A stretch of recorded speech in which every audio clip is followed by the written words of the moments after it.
Hello and welcome to the Not Ready for Primetime Project. We're Gary Seath and Brad Robinson. And you're not. This week, it's another vintage episode of the Early Years of SNL. We are back with part 2 of Season 3, Episode 18, hosted by Steve Martin with musical guest the Blues Brothers. This is the second half of that amazing episode. Such a great episode. We are joined this time by Marilyn Suzanne Miller, who dives deep with us on her sketch Dancing in the Dark with Gilda Radner and Steve Martin, one of the classic, iconic sketches of the era. We also talked to Lou Marini, saxophone player of the SNL band, who talks to us about King Tut and his time working on the show and the band. And we just finish up the second half of, again, what is probably one of, if not the greatest episodes in the history of the show. So much fun. If you've listened to it before, I guarantee you it's worth a re-listen. If not, check it out. You're going to love it. One of my faves. It's so much fun. Talking to Blue Lou. Blue Lou. Enjoy the show.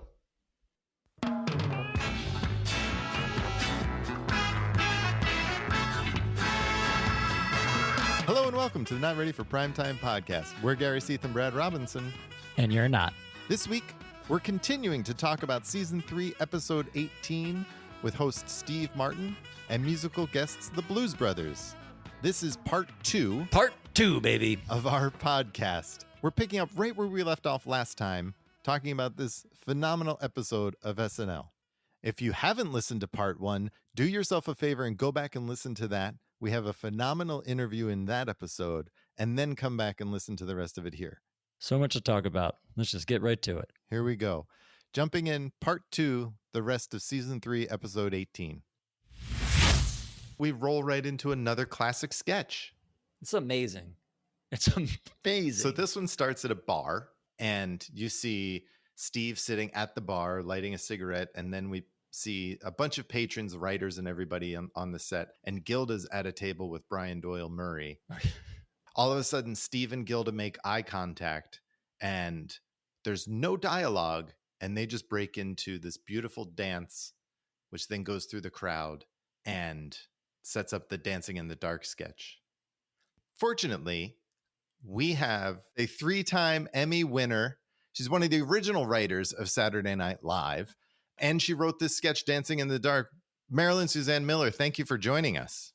Thank you. It's a pleasure to be joining you, and I'd just like to talk about how many Emmys I have, which is a billion. I don't know how many. We wanted to lead off with that right off the bat. There are a gabillion, because I started, and that's really how I know Lauren from L.A. I started with Jim Brooks. That's a horrible turn of phrase. Started with. Right after college, I went to the University of Michigan. I had seen the Mary Tyler Moore show in college, and I had liked it, and I mean, I knew it was a really good thing. And so one day, I picked up the phone and figured out how to call Studio City and say the words, "Is Jim Brooks in?" That's amazing. I knew how to say those words, but I didn't know who to say them to. But he was. And I said, hey, I sort of wrote the script, and it was very much sort of a script. And I'm supposed to go to grad school, and, I can't afford it. I must have thrown it somewhere. Anyway, Jim and Gary Marshall arranged for me to go to L.A. and work on The Odd Couple to earn some money as a junior writer. And they hired me ultimately after I was there and had a place to live. And that's how I got to the business. You wrote for Mary Tyler Moore show, right? And Rhoda. I wrote for a gabillion of those. A gabillion. I mean, I wrote a Maud, I think. And all those shows were it was a small business, believe it or not. And they all knew each other. So I wrote for Welcome Back, Kotter, and got to see John Travolta begin his career in show business. And I wrote a lot of stuff out there. And one of the things I wanted to do was something other than sitcoms and pilots, i.e., I admired Richard Pryor and I admired Lily Tomlin, and my agents didn't want me to do those shows. You know, that was a whole other world of variety. But I went in anyway. I got an interview. The only thing of which I remember is Lily asking me what my sign was. So that gives you some idea of the period that this was going on. And that's how I met Lauren. On the Lily Tomlin special, right? On the Lily Tomlin special. Yeah. And worked with him for quite a long time. But it was a huge staff, and it was a huge pre-production period. And that's how I got to know Lauren, and he got to know what I wrote. Wow. It's funny you mentioned it was a small world. Coming into Saturday night, you were the only person, I think, correct me if I'm wrong, other than Herb Sargent, who actually had written on that a TV is show, right? Absolutely right. Yeah. You know, they had to make a deal with the guild. Oh, you have this late night Saturday show. You know, they had rates that they were paying the Tonight Show writers, and they had to figure out, you know, what rates to use to pay somebody like Herb and I, who had written before, and Saturday night had never been used at 11:30 to be a place that had a price assigned to it. Interesting. Oh, right. Okay. Did you initially turn Lauren down when he offered you Saturday night? Oh, boy. I turned Lauren down about 1 billion times. Because I was living with this guy who my parents came out to L.A. to meet. So I figured, well, I ought to just marry him and stay in L.A. I want to stay in L.A. You know, I had grown up on Long Island, and my family was in New Jersey and New York, and that wasn't home. So what happened for you to get nudged? Like, what made you turn around and accept the offer to come on the show? Not only because of the nature of what they were doing, but I knew everybody there. Right. Like, I knew Franken and Davis from the minute they walked into the Comedy Store in L.A. And did their act. Of course, Michael and Ann. Oh, Rosie wrote on the Lily Show, Rosie Schuster. Right. So I knew Rosie. I knew Lorraine because she was a cast member on the Lily Show. I knew some of the people, a lot of the people. Gilda, who I only knew at a distance, went to the University of Michigan as I did. But she was much older than me, much older. She was older than me, and she would like drop in and out of school. She majored in oral interpretation. Now, I don't know what she planned to orally interpret, but we didn't really know each other, but we did know of each other. Well, she eventually got to orally interpret scripts that you wrote. But the sketch that she's in this episode that we're talking about, there's no dialogue in Dancing in the Dark. And this then was something that you came up with, and it's a take on a scene from The Bandwagon, a Fred Astaire film? Yes, but I didn't know much about The Bandwagon. The two principals in it, Fred Astaire and Sid Charisse, I only saw like one time. And it must have stuck with you. Well, it did, because Fred Astaire was treated like terribly by, you know, everybody. He was like this old guy to Sid Charisse and to others involved in the show, in this Broadway show they were making up. And he and Sid Charisse were far apart in age. But in any event, he didn't get to go. Let's get back to us. People stuck at NBC didn't get to go to any place. And one of the things we would do is hear about what life was like in New York.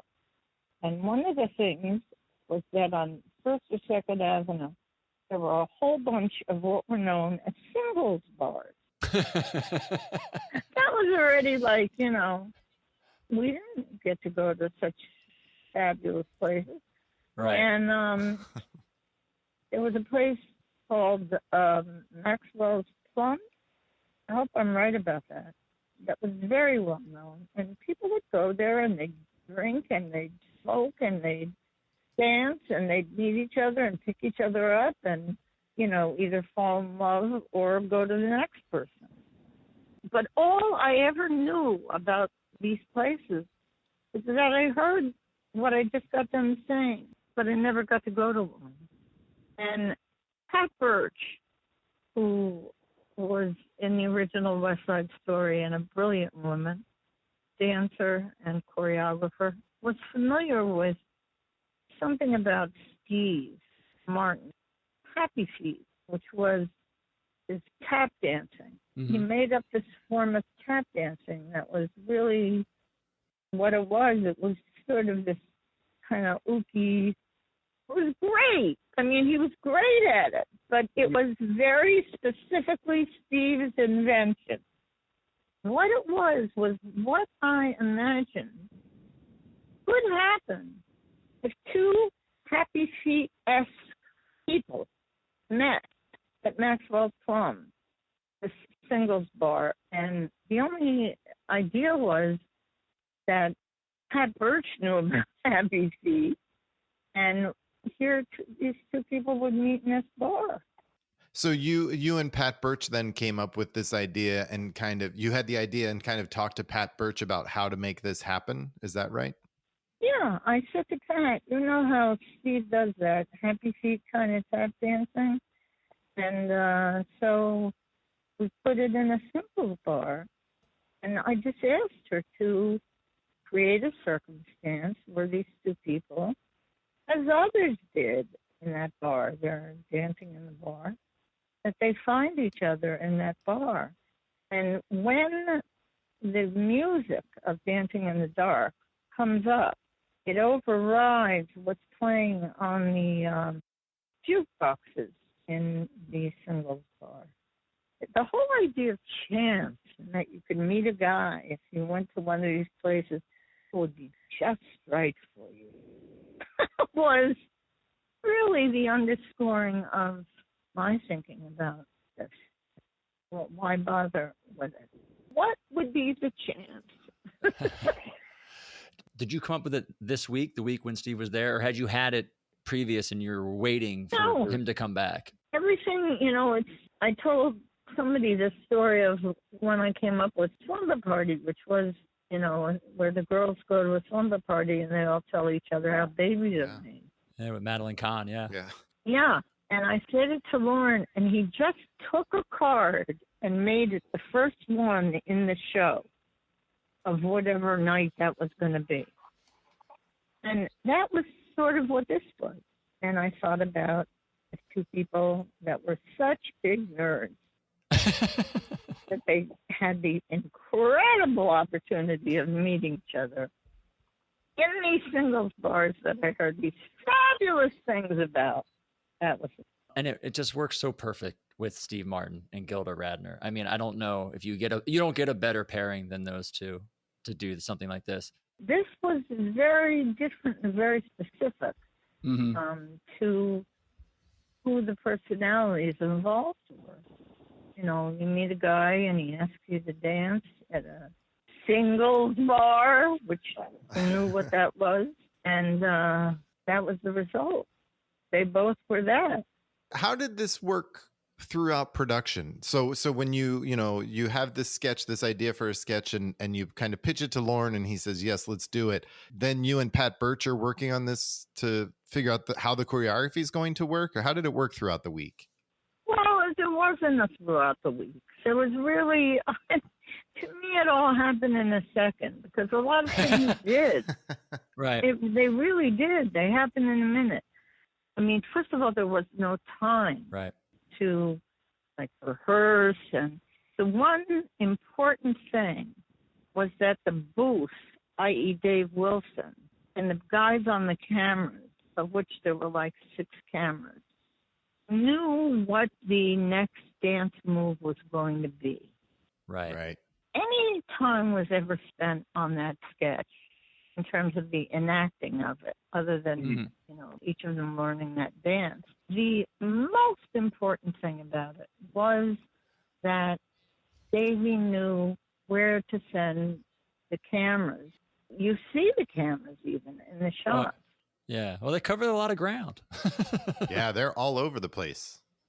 And then it just builds so well. It's funny. It's, we mentioned, like Gary mentioned, there's no dialogue in this sketch, but it's constructed so brilliantly. Like, it takes a full minute. I was watching it again. I timed it.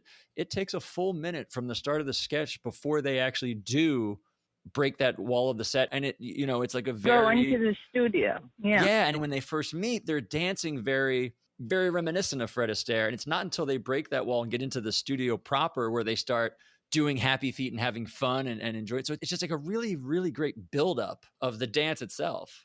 You have to recall, if you're going to make the comparison with the Fred Astaire thing, Steve is smoking a cigarette and had arranged that he would put it out by, stamping on it. And Gilda, of course, attracted to him as she was, and for him, joined him in the putting the cigarette out for shoe.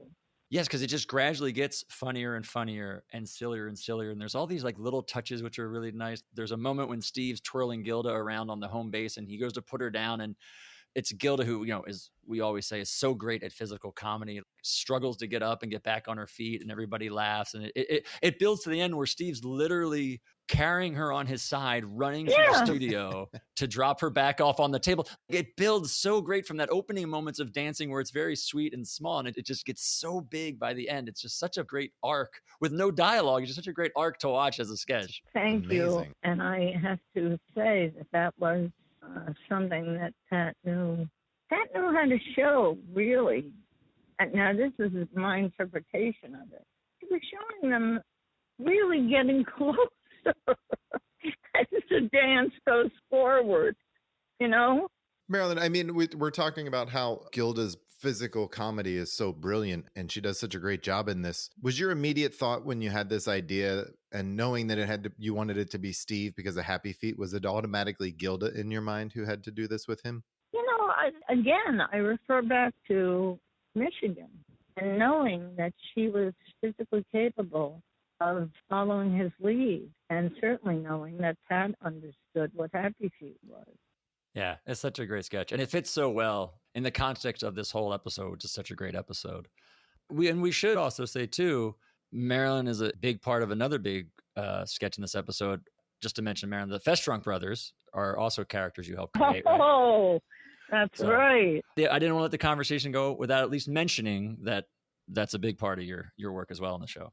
Yes. Well, the Festrunk brothers only occurred because the only thing we did was take cabs to work or buses.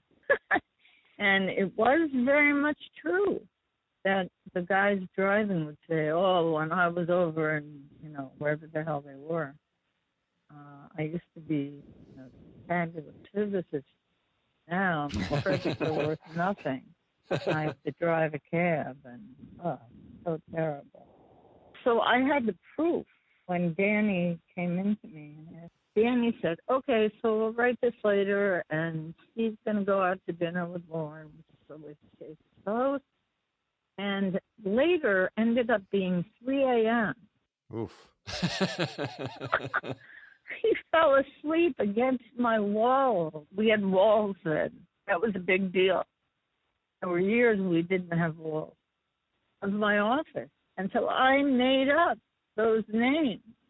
And what was interesting was I'm a part Moroccan. I had an Uncle George from Morocco, came over here. But he was referred to as Georg. For some reason. In America, they called my Uncle George Georg. But he made the choice to call him Jorge. But anyway, I made up the names by myself at 3 a.m.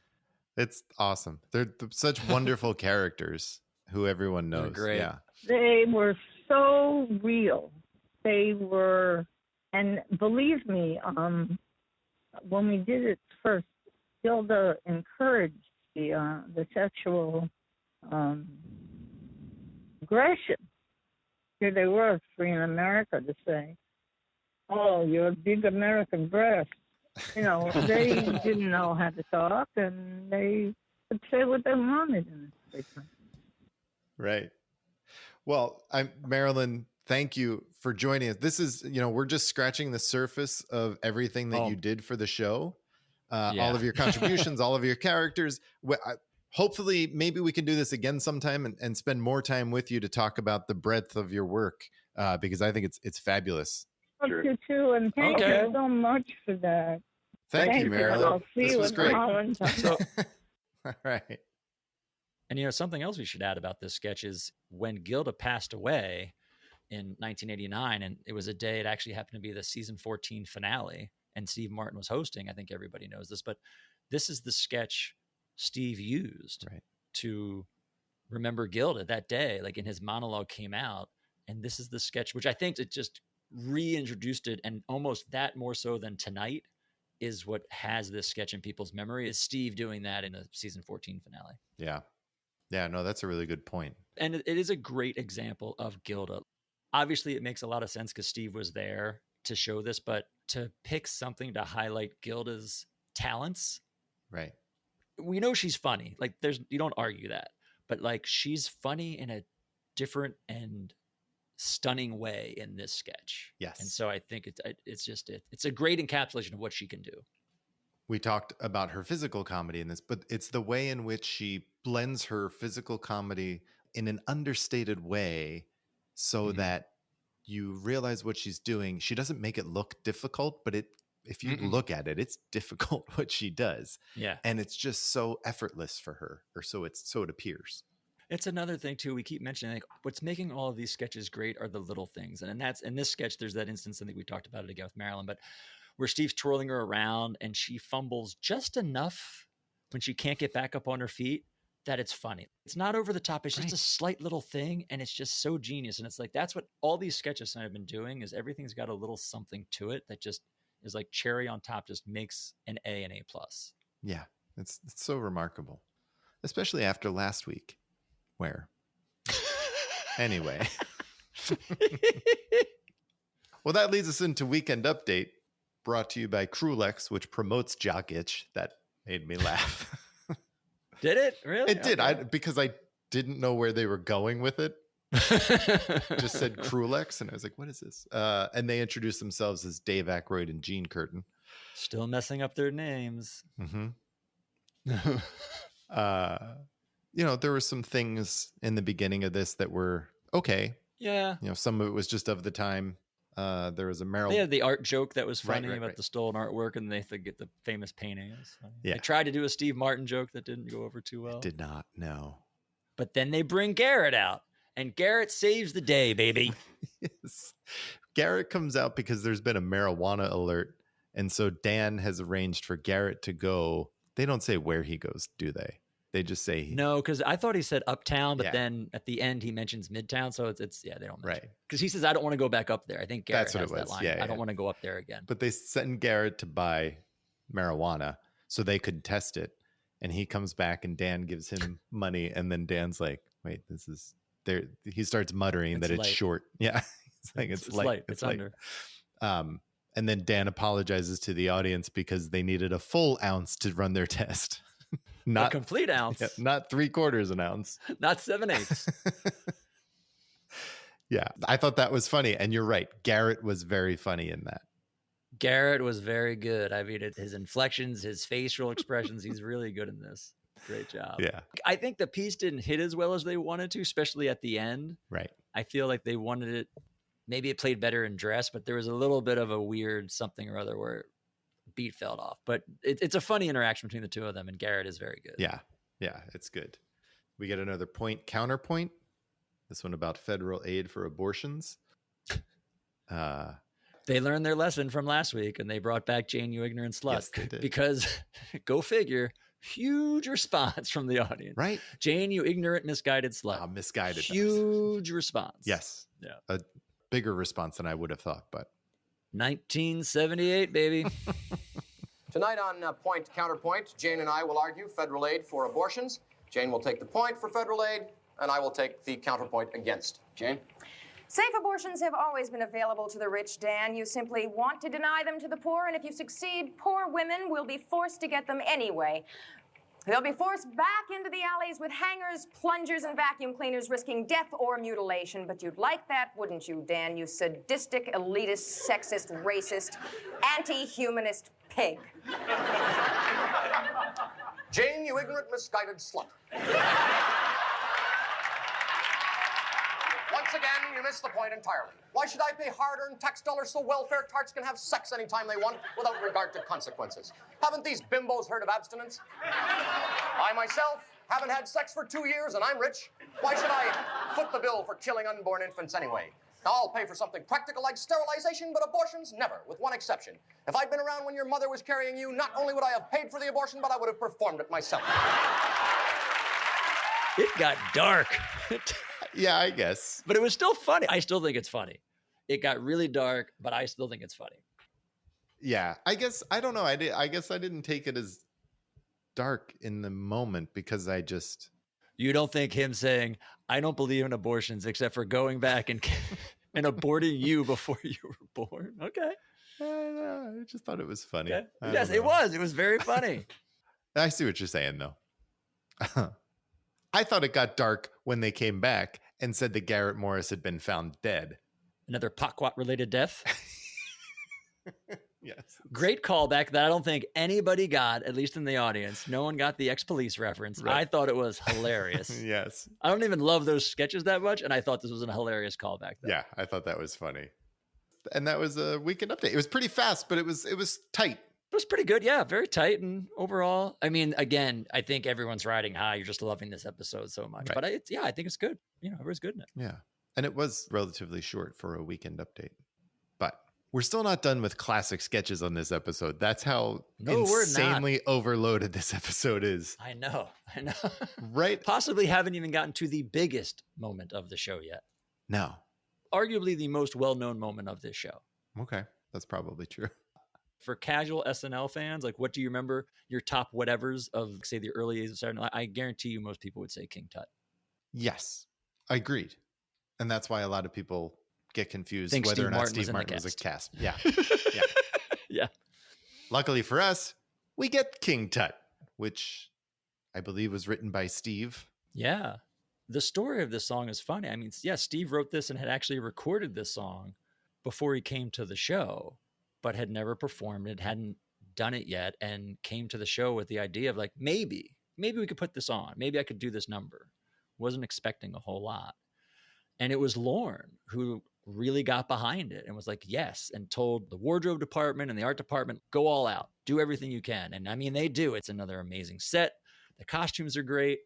And, you know, this is what really propels him in this King Tut, I think, to the levels it does. It hadn't come out yet. Nobody's seen it yet. That's right. The thing you got to remember. No one has seen this ever. Right. Before this moment. And Steve's performance is so good. And the way, I mean, so he's good. Like you said, his costume is outstanding, but then the dancing that he does with his arms and everything, and the two women that are the backup dancers, it's all so good. Even the intro Steve does, you know, everything's dark and he's under a spotlight in the Egyptian garb. He's like, I'd like to talk seriously for just a moment. And his whole intro is just so smartly, it's so Steve Martin, so smartly written. Yeah. It's just so good. It's brilliant.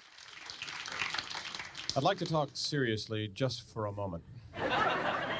One of the great art exhibits ever to tour the United States is the Treasures of Tutankhamun, or King Tut.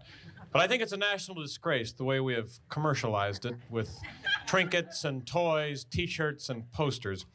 And about 3 months ago, I was up in the woods and I wrote a song. I tried to use the ancient modalities and melodies. I would like to do it for you right now. Maybe we can all learn something from this.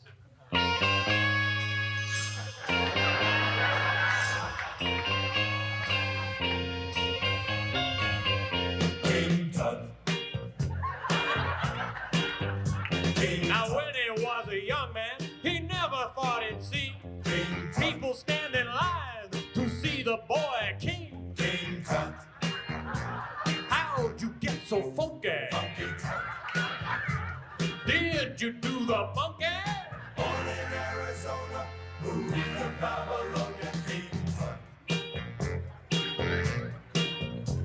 Now if I'd known they'd line up just to see you, I'd taken all my money and bought me a museum.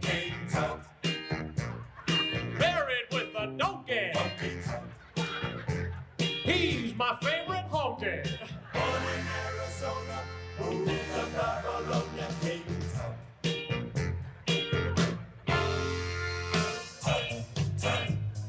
dancing by the Nile. Disco time. The ladies love this style. Boss time.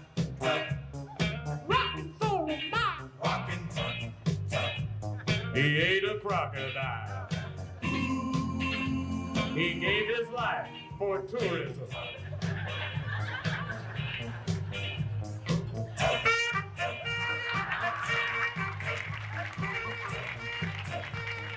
Golden idols. He's an Egyptian.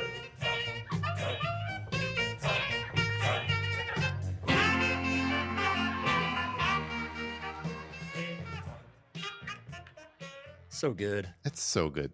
It's so good. And the How many performance. times am I going to say that tonight? I know. Yeah, there isn't much more that we can add to this that most people don't already know. So what we want to do is reach out and talk to somebody who is actually part of it all. Yes. Brad, do you want to do the honors? Love to. We are honored and very excited to have with us original member of the Saturday Night Live band and the man you see in the King Tut performance coming out of the sarcophagus with the saxophone solo, Lou Marini. Lou Marini. Yeah, that was Belushi's intro, on the live recording. And I remember when we went on tour after those 10 days in LA. The first gig was in Pine Knob, Michigan, and my son was there, and he was like 10 or 11 or 12, something like that. And when Belushi introduced me, people started going, "Blue, Lou, Blue." And at first it sounded like they were booing me, And I remember I looked over at my son and he had this look on his face like they're booing my dad, But then that's become a thing, man. It's when James Taylor introduces me, I always have a solo in the set somewhere, and he introduces me and I get the big blue, it's pretty, turned out to be pretty cool. That's awesome. That's awesome. I mean, Yeah. I know that most of the folks who listen to our show are familiar with you and your work, but I don't know if they may not know how much you've done and how you are a world-renowned horn player known for saxophone, flute, clarinet, and you're also an accomplished composer and arranger with 3 solo albums. Actually, there's more, but they're only available in Japan. So, it's like we can't get them. And in the last 5 decades, you have recorded with some of the biggest names, including Frank Zappa, the Rolling Stones, Lou Reed, Peter Tosh, Eric Clapton, the band, Aerosmith, Ringo Starr, Jimmy Buffett, Aretha Franklin, Stevie Wonder, James Taylor. This is incredible, Lou. And in addition, a member of 2 of my favorite bands, Levon Helm and the RCO All-Stars, as well as, of course, the Blues Brothers. Well, I've been lucky. It's sort of a Forrest Gump. I look back on it now, I've been in the right place at the right time so many times. And, it's always been word of mouth. Somebody would recommend me for a gig. I did audition a couple of times. I auditioned for Blood, Sweat, and Tears. And then I auditioned also for the Saturday Night Live show because I actually wasn't the first saxophone player. The first guy had some, I don't know whether it was he was late or attitude problems or whatever, but he only lasted a show or 2. And then they had auditions for saxophone players, and a lot of the New York guys went into audition. But I remember when I went to audition at NBC, I really felt somehow that it was my gig, and it turned out to be. And, it took a while before we realized how heavy it was for the rest of the country. But after a while, Alan Rubin, right before the opening theme, he would say to me, "Where's the hippest place to be on earth right now?" And we would go like, "Right here, man, right here." Oh, that's awesome. Yeah, it was cool. Yeah, it was cool. So you just auditioned for the show. The word went out that they were auditioning for a new sax player, and that's how you got into it? Yeah, I think Tom Malone and because Tom and I have a long history of getting each other hired in various gigs, and Alan Rubin too probably said something, so that's why I got called to audition, because I'm not sure that Howard Shore knew me, but it turned out to be a fortuitous thing, obviously. I probably could have capitalized on it more than I did, but I never really thought about that. I sort of went from band to band. That gigs were always coming up, and also during that time, we were busy in the studios in New York. We were doing jingles and film scores and records. What was a week like for the band back then when it first started? We usually, the way it would go is if we had a feature number, or if there was a number that we had to do recording for, we would either go to a rehearsal studio and rehearse, or we would go to, like we used to record at NBC 30th Street, which was a classic, great studio that tons of wonderful records had been done in. And we would go there usually on a Thursday evening, and we would do the recording. And generally, it would only be 2 or 3 hours, sometimes more, but not very often.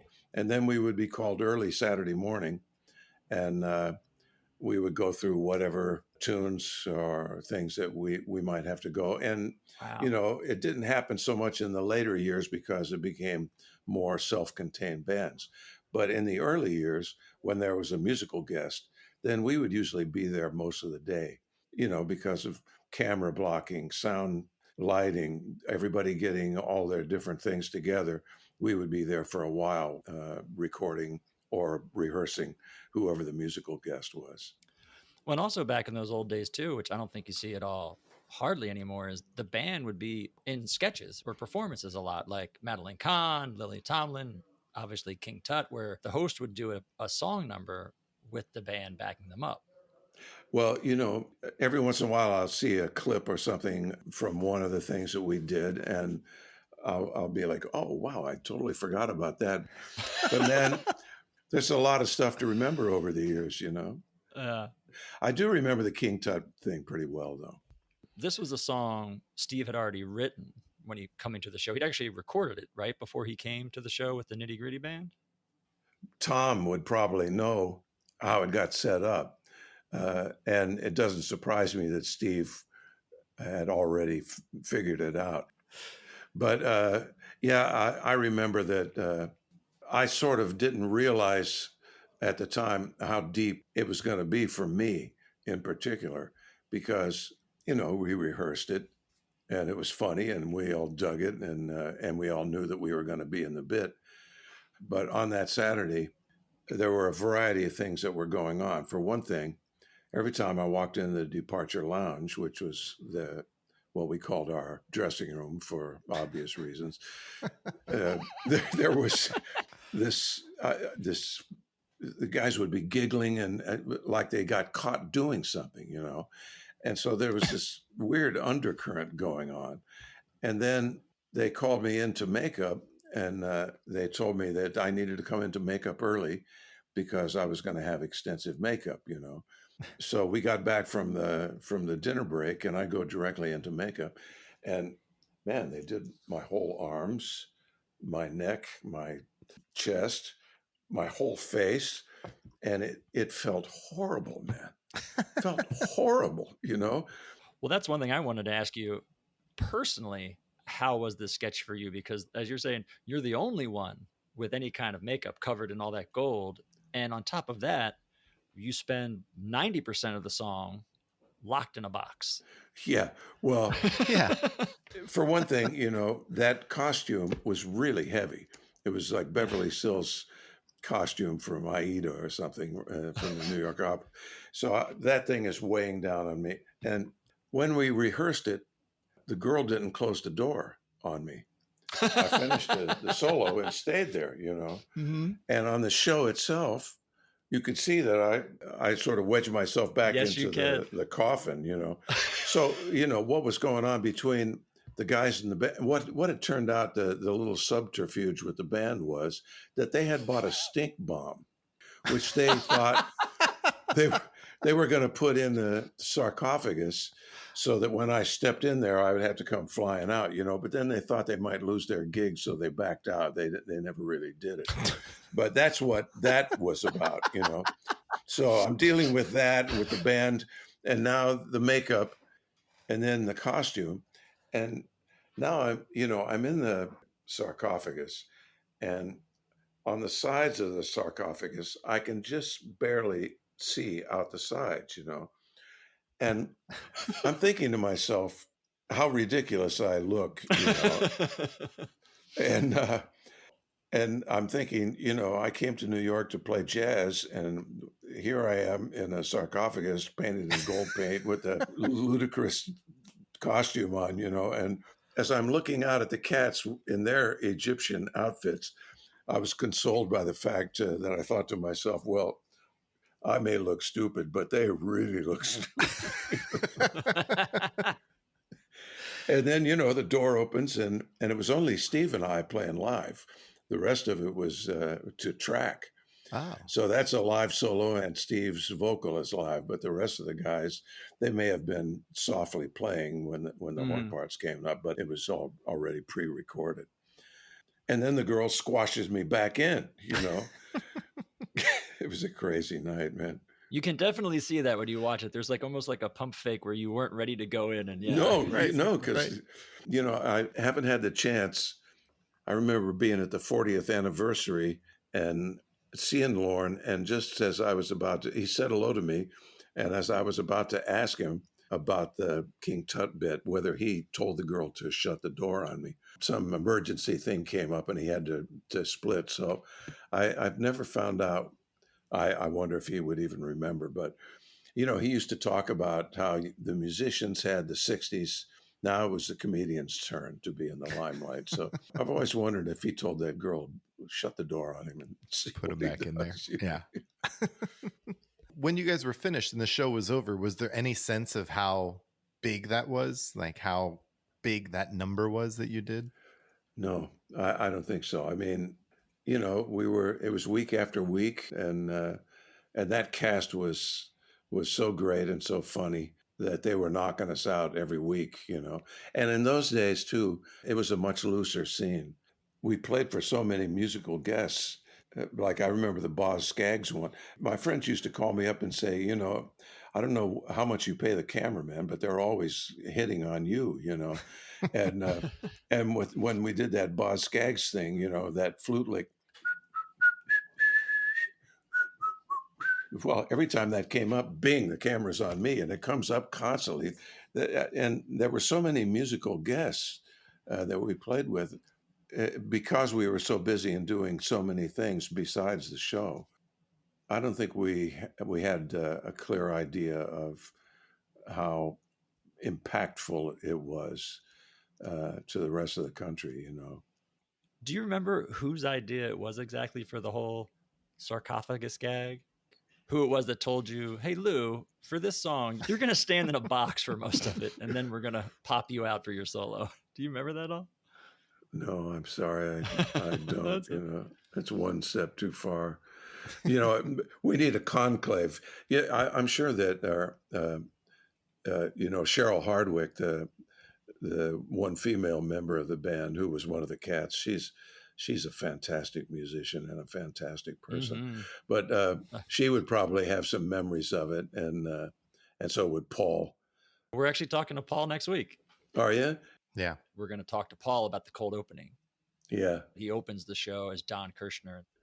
I remember that Don Kirshner bit because when I was with Blood, Sweat, and Tears, we played the first New Year's Rockin' Eve. And actually, I wrote a medley it was the Allman Brothers Band and Three Dog Night and us. And we were out in some huge sound stage in Long Island, and we had this immense jam, man, with all three bands playing. It was fantastic. That's awesome. And that was Don Kirshner. That was the very first one. So I met him then, and so when Paul was doing that bit, we were all cracking up. It's really funny. Well, Lou, thank you so much. This has been great. Thank you. We would be remiss, though, if we didn't ask just one more thing, if you don't mind. we mentioned earlier this episode, you play with John and Dan, backing them up as the Blues Brothers, but they didn't have the band proper at this time. Do you kind of recall all the process from like after this show where the Blues Brothers are a hit and Dan and John realize they have something and they pull Paul in and they start pulling the band together? Do you remember kind of the story how you got pulled into the Blues Brothers band? Yeah, well, it was, I think that Tom and I were considered the horn section, and then Tom suggested getting Alan also. And as far as the way they pulled the band together, I wasn't privy to that. But when we first started rehearsing, we were rehearsing in a studio downtown, and it was sort of open. People were coming in and out, and a lot of showbiz people were coming in to hear the band. And, the band started rehearsing like on a Monday without the horns, and Tom was figuring out the charts.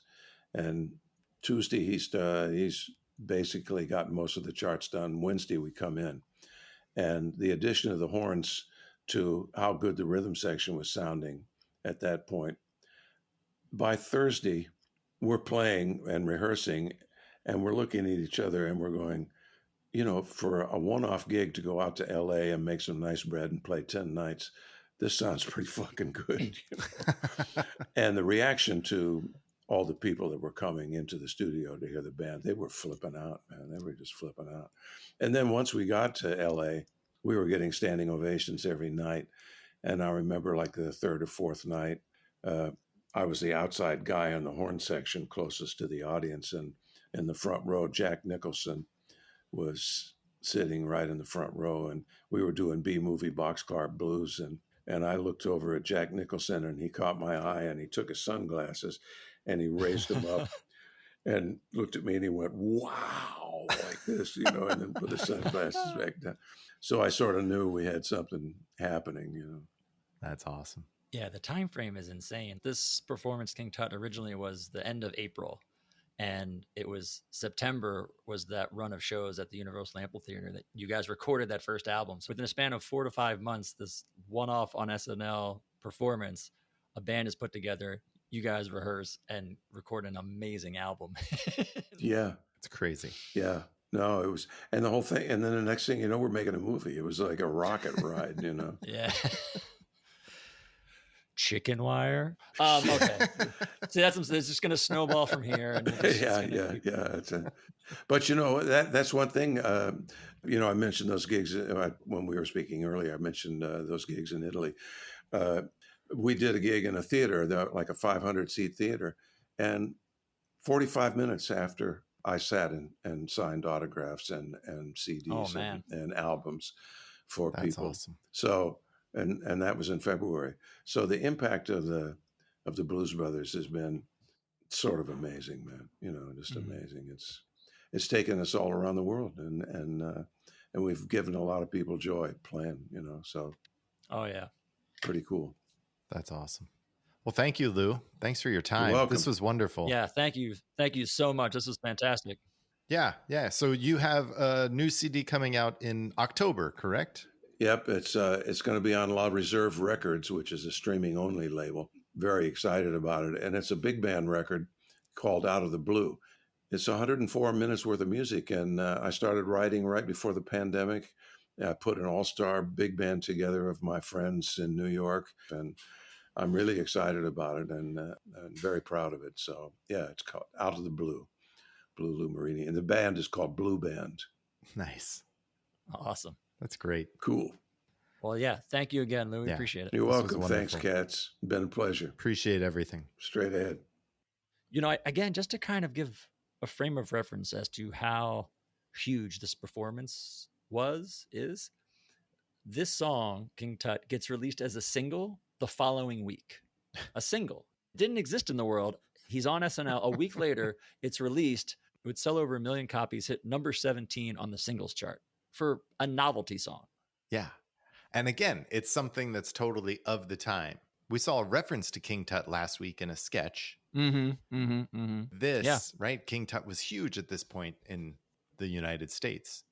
And then, later on this year, he records Wild and Crazy Guy. Yeah. And this becomes his set closer as he now vaults from tiny 100 or a couple thousand seat theaters to tens of thousand arenas. Right. And he now closes his show with King Tut, and then that's becomes the closing track on Wild and Crazy Guy that comes out. That would eventually become number 2. His next album, Steve Martin's next comedy album, will become number 2 on the overall Billboard charts. Right. You just can't comprehend today what that would look like because it doesn't exist. He's yet to do a movie. That's true. That's how big he is. Yes. Well, he also has been in everything tonight except for Weekend Update. Yeah, give the man a break. He finally gets a break in our next sketch, which opens with John and Jane in bed as Harold and Betty. And Jane wakes John up at apparently 3 a.m. to confess having an affair. It turns out it's with Mr. Lampton, their druggist, who's 72 years old. And then John admits to having an affair with a high school kid? High school cheerleader. Yeah.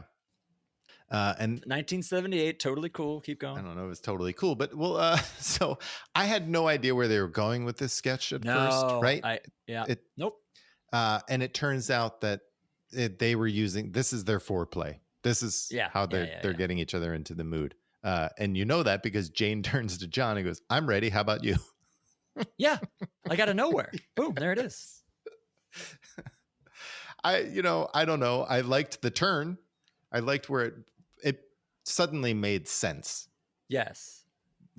That these affairs were in their imagination. I mean, her with the 72-year-old druggist. Mm-hmm. But yeah, I mean, it was fine. It wasn't a classic sketch. It's the first non-classic sketch from this episode. Yeah, it's up against stiff competition this episode. But I agree. I don't know if the reveal hit as strong as they wanted it to. Right. And I think part of that might have been, it felt it took a little too long to get there. Yes. Because they kind of keep going over and over, and then like they ask for more details from the other one. It goes on a little bit too long. And then, Jane reveals, I remember rubber gloves. Right. And then that's what kicks John in, and then they start going at it. I agree. I think Jane is very good. John's fine. Actually, my first note was I was amazed that they put John and Jane in a bed together, just knowing them and their history. Right. It's nice to see the two of them together in something where John's not screaming at her and threatening to hit her. Right. And Jane's perfect for this because she plays a middle-aged woman very well. Yes. And straight. She plays a middle-aged woman straight very well. Gilda and Lorraine would be more comedic. So for this sketch, she is, I think, perfect. Yeah. No, I think that's true. Same with John. Like he plays middle-aged man. He can play the older and restrained guy very well. We haven't seen that in a while. We haven't seen John do subdued in a while. It was fun to see. Yeah. Yeah. It was good. But there's still good lines in it, because they keep egging each other on. And she talks about she's wearing her house robe. I like this. She goes, underneath of it, naked as a jaybird. And she goes to the pharmacy and he's naked. Yeah, like a wrinkled jaybird. Right. Yeah. That was funny. Right there on the pharmacy floor. He fills out my prescription. And they've got, Jane is very good in this sketch. I think, you're mentioning this is the first non-classic sketch in this episode. I think this is an underrated gem, this sketch. It's well written. It's different. Yes. Especially with the people in it. I think it gets overshadowed easily in this episode, but I still think it's pretty good. Yeah. I think there's just like the writing could have been tweaked a little bit to make it a little better. I think to like raise the stakes in some way. But all in all, I think it worked. I have thought it was a Marilyn Suzanne Miller piece halfway through. I thought that too. It was like kind of serious, the two of them together and talking about infidelities and admitting it. For a minute or two, I thought that might be where it was going. Forgetting, because I haven't watched this in so long. Yeah. Speaking of things I like, Gary, I don't mind saying it. I like the next bit. I have to agree with you. So Lorraine comes on. Yeah. Lorraine comes on to introduce this week's Gary Weiss film, which is Swan Lake. Mm-hmm. But it's a fun take on ballet because the New York City ballerinas are accompanied by the Lockers. Yeah, we should say when she introduces it that Tony Basil had an idea and went to Gary Weiss. Because when I heard that gave me hope. Because I'm like, they sell this as an idea from Tony Basil. And I held out hope it was going to be good. Yeah. I think it was. I mean, I think the performances were good. The way it was cut together was a little whatever. I had problems with some of the edits, but I liked the I didn't mind that. I liked the piece overall. The edits were a little sloppy. I mean, I was taking it as a weighted scale of other Gary Weiss films, and I thought this maybe deserved an award in editing. I thought it was great. Like you said, the combination of the ballet dancers and then the lockers. And what I thought was really cool then is they finally come together. I was worried they were going to just continually juxtaposition back and forth one from the other. Right. And then when they came together, yes, it really worked. It really worked well watching the two groups together. Yeah, it was great. And then again, the lockers those guys are so good. Yeah. And so are the ballerinas from the New York City Ballet. They're also amazing. Yeah, they're fine. But yes, a very strong Gary Weiss film. Grading it on the curve. Yeah, definitely. Grading it on a curve. Even just Gary Weiss, top 5 Gary Weiss film. Easily. I have to agree with that. Yeah, definitely. Really fun. Really enjoyed it. Yeah. You know what the key to all of this is? An idea by Tony Basil. Oh, I agree. I agree entirely. Well, I don't know whose idea the next thing was. Tom Davis. Oh, it is Tom Davis? Yes, sir. Okay. So it is it's a very hard to put together sketch at the beginning. It's people in an office building wanting to go to lunch, and then they decide finally to get chili. Forgot about the intro to this sketch. The whole setup is a little chaotic. Right. Going into an elevator. Yeah. But they all decide to go get chili at the new place, Troffenbrew. And what this is giant troughs of chili that everyone is just eating. They put a bib on over their suits, and then they just eat it with their mouth. And then there's big troughs of beer that they just drink straight from the thing. It's kind of gross. Is that what the chili's in? That's a trough too, isn't it? Yeah. That's the trough. I guess the brew's like in a barrel, right? I guess that's more of a barrel. Yeah, they're like metal barrels. Yeah. But there is also a spigot. So it was weird because they'd either go under the spigot or dunk their head into the barrel. They would go both on the beer. It was funny. I mean, I thought it was funny. It was like, it's absurd, which I enjoyed. Yes. And the whole thing, it looked like it was just more fun for the cast to be doing these crazy, absurd things. I agree. I don't think it's that funny. It's just really, really absurd. The premise is completely ridiculous, which you have to think Steve loved. And that's why this is on the show. Yeah. Tom Davis pitches this out to Steve, and Steve listens, and it's so ridiculous and so out there and so silly that Steve Martin's like, we have to do this. Right. Yes. Yeah. Because like you said, it's a bit thin. There's not a lot. The joke is the set. Yeah. The joke is them coming and dipping their head into troughs of chili and trying to conduct business meetings. Yes. In this environment, which you asked, this is Tom Davis that said he was inspired by, I think, again, another one short. The week before was out to lunch with Dan Aykroyd at one of these, midtown Manhattan restaurants that cater, to businessmen. And so they find themselves in this out of their element in this restaurant. And that's what sparked him to write this sketch. And even his original idea, again, in his book, he writes, it was to be even more absurd. The sketch has a pretty funny ending where there's an announcement comes on and everyone has to leave for the half-hour hose down. Right. And he originally wanted Gilda and Lorraine, who play the waitresses, to have an actual hose, like a garden hose, and literally just spray everybody down as they walked off. And buzzkill Davey Wilson, the same guy who didn't want to do Attack of the Atomic Lobsters. He was too worried about the water on the floor and too much water in the stage floor. So they dial it back a little bit now. That's why they use those little spray canisters instead, which is still funny. It's still funny. And they like a Hudson sprayer right into the face. Yeah. They sprayed everybody down. And they had fun with that at the end too. Like Gilda was just spraying. Gilda and the Rain. Oh, Gilda's having a blast. It was fun. Yeah. I know why, but at the time I'm watching this, and my last note on this was, how is this not the 10-1 sketch? Yeah, I mean, I don't know. I think, maybe the chili would have been too cold. Or is a hard cleanup for the good nights, maybe. Yeah, too. That too. Because they are. I mean, again, everyone's committed. Everyone's diving face first into the chili and into the beer, so they are a mess at the end of this. And everyone's in this. And some writers and extras as well. Like there are a lot of people in this restaurant. Oh yeah, you see Rosie Schuster and Tom Davis. As soon as you walk in, you see them in there. Yeah.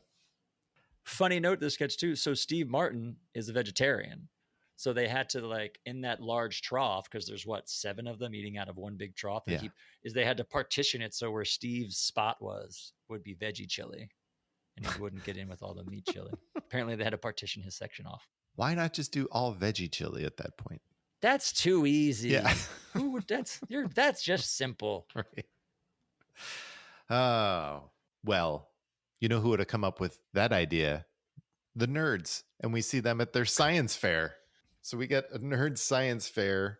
Bill and Gilda are back. And this time Steve plays Chaz the Spaz.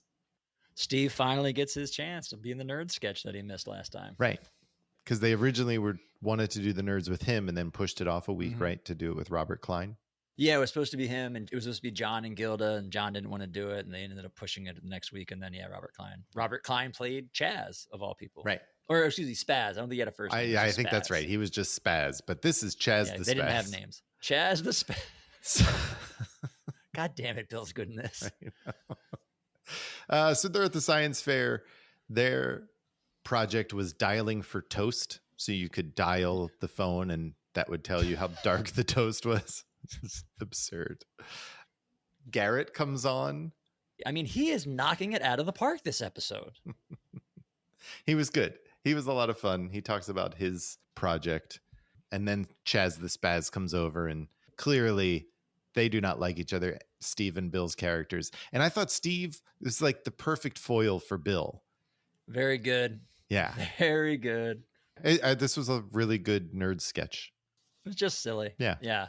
Garrett's whole thing is about his whole project is about static electricity. And they walk over and he grabs 2 big balloons and starts rubbing them on his chest, which of course leaves Bill to make jokes about Lisa Lupner. Yeah, and then Steve builds a plutonium bomb. Yes, I loved Bill in this sketch. I think this is the one where Bill finally hits on all cylinders as far as Todd. He makes a comment, well, if I had plutonium, I could build this bomb in 5 minutes. And I believe these are the noogies that you requested a little bit earlier. You inquired about those. You're not funny, Todd. You know what you could use? A checkup from the neck up. Hi, Lisa. Ooh, hi, Charles. Oh, no. Chaz the Spaz. How's it hanging, Pizza Face? Oh, hello, Spazalopolis. You finally got the nerve to check out the competition, huh? Yeah, I'm really worried about dialing for toast. Not. No offense, Lisa, but your science project leaves something to be desired, mainly a partner. Me. Well, what's your project, Charles? Well, nothing special. I just put together a plutonium bomb. That's all. I wanted you to be the first to know. Oh. Voila! Oh, neat, oh, Rudy, Charles. You lucky. How did you get the plutonium? None of your beeswax. Well, if I had plutonium, I could have made this bomb in about 5 seconds. Oh, liar, liar, pants on fire. You don't slow your Well, guess what else is on fire? Your shirt! Oh, now it's out, now it's out. Oh, tickle machine out of control! Tickle machine is out of control. At your age, not your shoe size. I think I feel like some toast. Yes, toast operator. Yeah, this is Todd Labana. Can you give me some lighter, please? Yeah, Mr. Labana is holding. Mom! Hey, kids! Hello, Mrs. Lupner. The biggest laugh I had of this whole sketch is Todd and Lisa walk over to Chaz's booth to see the bomb that he's looking at, and he whips the cover off, and there's a bomb, and they're holding it. And then at the end, Steve puts it back down its little base, and they turn to walk away. And Bill says, in perfect Bill Murray, I think I feel like some toast. And as he turns, he just like flips the bomb up so it falls off. That was the biggest laugh I had of this whole thing, was classic Bill Murray delivery with a little flick as he just turned and walked away, and Steve tries to catch the bomb. Hilarious. Yeah, it was really good. I think you're right. Like he's locked in on Todd now. This is the one. Yeah. This was the one. But yeah, just silly. It's, I think Thomas mentioned it, in his episode, that they're maybe not always the funniest sketches, but they're just fun and enjoyable to watch. Right. I remember that watching this because it's not the greatest written sketch. It's just silly and fun. Did you notice at the end of the sketch, even when they panned up to the woman in the stands, like she didn't seem that thrilled? Yeah. She like had her chin in her hand. Because it was like, it was just a fun sketch. Right. But this is another example, just like the Fest Drunk Brothers, is these characters of now, I think they're all locked in. Yeah. And they're firing on all cylinders. Definitely. It's really good. Well, I think you could argue that the Blues Brothers are not yet firing on all cylinders, but they're still really damn good. They come on and they perform I Don't Know. It's a Willie Maybon song. Also done by Cripple Clarence Lofton. Yeah, this is another solid performance. Paul's back, which I noticed because the piano was very loud in the mix. I noticed. Oh, really? First. I could tell. I was looking to see Paul in it, and then I was like, damn, that piano's loud. Again, this is they're bringing their energy. John's bringing his energy, selling this. Yeah. It's a bit more of an act than the first song. Like, you had mentioned the first song was like a legit blues number, which this is as well. But this is a bit more of, there's that spoken interval at the end where it kind of leans more towards comedy than it does towards the music. Well, the way he performs it, definitely. Yeah. Yeah. I think this is a number that when they play it later with the band that they put together, it definitely, yes, like, because this song, much more than Hey Bartender, this song relies on the music. John fronts the band. Right. When they have the band together, there's a lot more of the band interplay during that speaking part. This time, the band pretty much just went silent and he just did it kind of all by himself. Right. So yeah, there's definitely more of an energy and more of a back and forth for it. Yeah. But they're playing with a band that it's just the house band for Saturday Night Live. At this point, yeah. Yeah. So how then did they get to become the musical guests with the house band? I haven't been able, this is something that's always kind of bothered me and I haven't been able to figure it out because the popular story that goes around that I think you read about the most is that, and I don't know if Dan says it this way in his Audible thing or not, but the story goes around that they thought that they were short this week. They had run through the episode and they were short, and Lauren said, okay, go ahead. You guys can play. You guys can do your number, which I don't buy for a few reasons. One, they play 2 songs. Right. It's like if they were short, they wouldn't get 2. They're announced as the special guests the week prior. Right. And we could talk about later. If they were running short, they actually had sketches they didn't use, including a Nick the Lounge Singer sketch this week. So my 2 cents, for whatever it's worth, is, we said they have been warming up the audience up to this point. John and Dan have been putting somewhat of an act together. And I feel like there's some way where John basically said, we're doing this. Remember, John, we talked about it recently. He's already left the show 3 times to do movies. He's starting to become big. We've mentioned he was complaining since season 1. Why can't the cast do musical numbers? I feel there's a battle of egos and push and shove. And I feel like that's had to play into it somewhat. Because it's the end of the season too. It's the end of the season. John's starting to do movies. Right. He's starting to become more popular. I think they might have needed to give him something to make him happy. Could be wrong. Right. But that's my take on it. But he puts himself all in on this performance. Like he does. Doing cartwheels and trying to keep the crowd into it. And, he totally is committed to the Blues Brothers at this point, and you can see it in this performance. Yeah, which he always was. I think that's the thing. When they first showed up, no one knew what to expect. Right. And now we've heard the story told so many times, like you understand, like, yeah, he was committed to the band, to the music. He does interviews where people have questioned why they were doing it or if it's real. Like he gets pissed off about it. So this is the start of it. And as you said, they will get better. Once they have an actual band of their own, they just get so much better. This performance, yes, a little bit weaker, not a lot there. You can tell they spent more time on Hey Bartender. He knew that one pretty well. Right.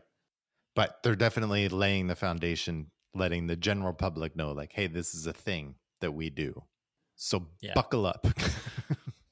I mean, Dan claims that they got the offer to record the album literally this night after these performances. Oh, really? Yeah, very similar to the way it was done in the movie. The same guy, Michael Kleffner, who was an executive at Atlantic Records.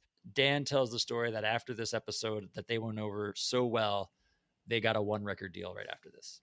All right. I believe how true, but I mean, we talked with Paul about the time frame from tonight to the time they record that album. So it had to happen fast. Yeah. Well, we're almost through this classic episode of SNL, and it ends with the TV show Next Week in Review, hosted by Maxine Universe, played by Lorraine, and Dan, Jane, and Steve are her guests. And they basically are just making predictions about the next week. Not basically. That is what they're doing. Well, it's not predictions because they know. Because they know. Right. They're telling us what's going to happen next week. Yes, they're telling us what's going to happen next week. This felt like a 10-1 sketch. This answered my question as to why Troffenbrew was not 10-1 Yeah. when I remembered this sketch. Yeah, I mean, I was excited to see Lorraine with something big to do tonight because she hasn't really done much other than play dead and introduce Gary Weiss. Yeah. And play a fox, I guess. But, she had meaty role. And Jane is like so bizarre as one of the guests. I mean, yeah, they all are. Dan is too. I think you're just not used to seeing Jane as this bizarre weirdo. Like usually that's a Lorraine, which I actually liked. Yeah. I like the fact that it was, again, it's a talk show and Lorraine takes the straight role as the host and Jane plays the weird guest. Because, 9 times out of 10, you're getting Jane Curtin, talk show host, right, handling these guests. So it was a very cool change. I liked it actually. Yeah, it was okay. I liked, the funniest bit to me really was when Lorraine says, all right, we'll see you next week. And Steve's like, yes, I don't know that will happen. I'm not so sure of that, Maxine. Yeah, they saved the best joke for last. Definitely. Yeah, definitely. Because they're all talking about what the next week's story is going to be. Dan says a nuclear dump disappearing. Right. Jane says the Debbie Boone kidnapping, and then Steve comes in and says Pope cloning. A little too weird for me, this sketch, I'm going to admit. I've never been a fan. Like, I always forget this is part of this episode. Yeah, that's fair. I mean, by the end, I think Dan just drops his character and plays Dan. Well, because he starts talking about the dump and what's going to happen. He just starts spouting all these facts, and he kind of had this like weird mystical vibe to him. And at some point, that goes away, and he's just Dan Aykroyd spatting all. It was like, blah, blah, blah. Yeah. I was like, okay. But that's it. And then we go to our good nights, which is just a very quick from Steve. He again does his like, I'd like to thank the whole cast, blah, blah, blah. I don't know. There's something about it's endearing. Like, I don't know. I feel like maybe I'm willing this onto it. Yeah. But it just feels like he genuinely was like happy and was grateful. Yeah. It just, I don't know. Again, maybe I'm just reading more into it. I don't know. Maybe. That's okay. But this is, I mean, just such an amazing episode, really. We've said it 100 times already. All-time classic. Yeah, we can't say it enough. I'd put this up against anything. Any other episode, any other era, I put this up against. Yeah, absolutely. It's so much fun. Great sketches, classic moments, iconic moments. You're going to laugh at this. Legendary musical act. I mean, the act themselves aren't huge, but how many other acts from this time period would go on to have the impact over the next 40, 50 years that the Blues Brothers would? Movies made about them. Conventions happening now about them. They're still in the pop culture 45 years later. The zeitgeist. Thank you. Mm-hmm. And yeah, it's just one of those nights where just everything was clicking. The writing's great. All the performances are great. Garrett's on. Poor Garrett. Lay off Garrett. I'm just saying it added to the greatness. No, I think that's also true, though. Like, everyone is in this. No, like you said, Lorraine probably had the lightest lift of anyone. But everyone is in a few sketches. Everyone's in something, and they're all playing together. And they're all nice. Well. Everybody's performance is well. Even if you didn't love a particular sketch or something, everybody's very good in their roles. Yeah. I think this episode, for me, just highlighted how incredible Dan is as a sketch performer. And he can go from character to character and do it so well. And then play in the band and play a harmonica solo. Yeah. But it also highlighted Steve's strength. Like, Steve's not a sketch performer, and he's in a lot this episode, and he does really well. He's so good in Fest Drunk. He's so good in Fest Drunk. But to your point, even next week in review, he's solid. It's not the best written sketch, but he's really good. The Nerds, like as Chaz the Spaz, I'm just incredible performance by the host. Yeah, he's very good as Chaz. You're right. Yeah. Yeah, very good job. Yeah. We talk about how great this episode was. A couple of sketches apparently that were written that didn't make it. I mentioned it earlier. One apparently is they were working on a Nick the Lounge Singer sketch that they're writing. Nick Springs that he sings in the Poconos.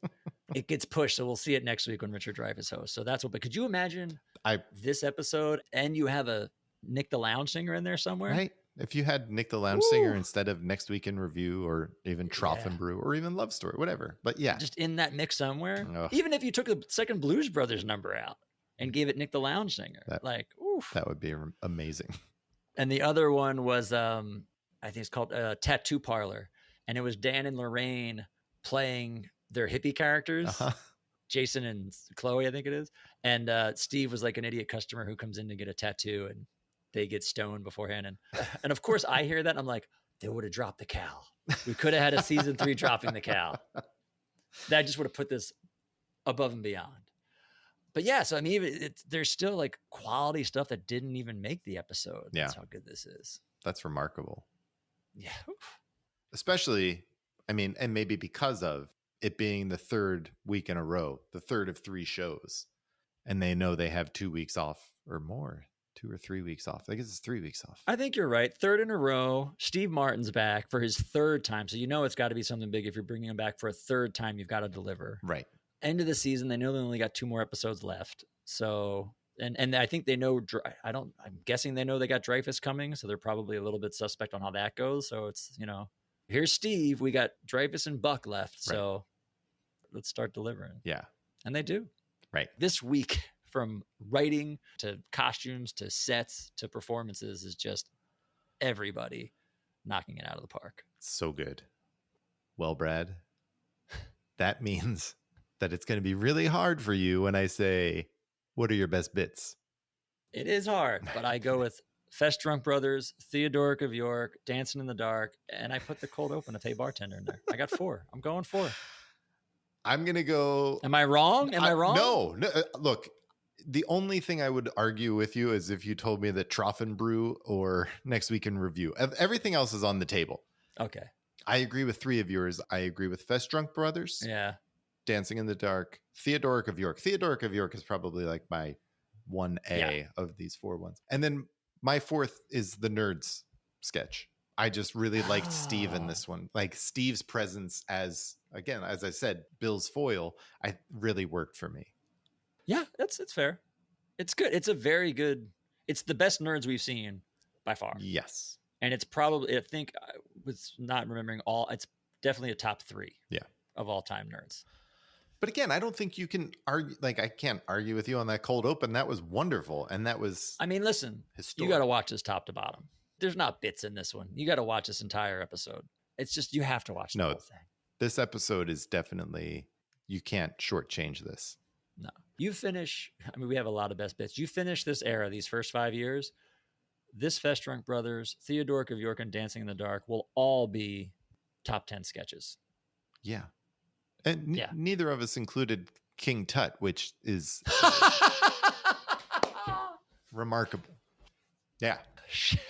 Maybe we need to do 5. Right. I don't know. Maybe. Yeah. No, I mean, yeah. No, oh, geez. How the fuck did we not do that? Right. That's just how good the cast is. That's everything in this is so good. I mean, we're even talking about an excellent Gary Weiss film. So, so good. Oh my goodness. Yeah. It's good.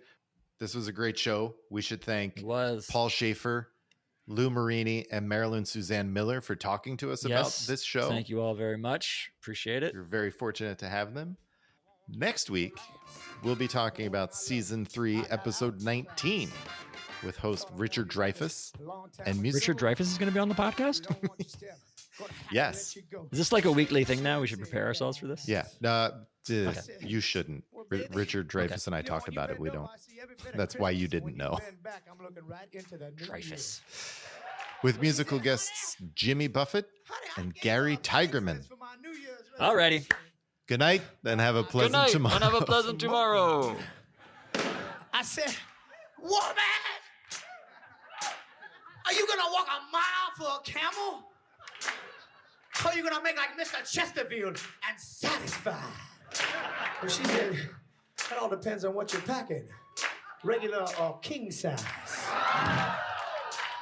I said, well, now, baby. Now what you got to say, baby? She said, The Not Ready for Primetime podcast is a 2 Pints Productions production. Produced and edited by Brad and Gary. Thought about by Brad and Gary. Please rate and review. Thank you for listening. We'll see you next time.